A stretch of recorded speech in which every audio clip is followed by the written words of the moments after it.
আব্বা এই যে রেস্টুরেন্টটা দিলাম, এই রেস্টুরেন্ট যে আমার টাকা দিয়ে দিছি কিন্তু আমি কাউরে কইছি না, বুঝছেন? সম্পর্কে আপনি আমার শ্বশুর হইলেও আপনার আমি আমার জন্মদাতা বাপের চেয়েও বেশি বিশ্বাস করি। আর একটা কথা আব্বা, এই রেস্টুরেন্টের ডিট কাগজপত্র যা কিছু আছে সবকিছু আপনার নামে করে দিছি আব্বা।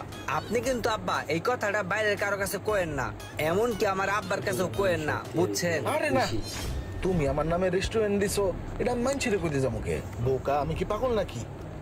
আর জামাইয়ের গোপন কথা গোপন রাখাও একটা সবের কাম।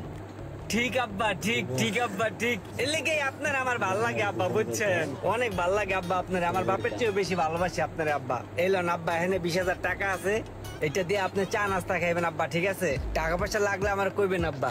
আচ্ছা বাবা। তাহলে যান আব্বা, আসসালামু আলাইকুম। শ্বশুর একটা পাইছি বাপের চেয়েও আপন। কাকা, আপনি বুড়া বসে রিক্সা চালাইতেছেন, আপনার পোলা যে একটা ভালো অবস্থানে আছে, ওই কি আপনি দেখতে পারে না?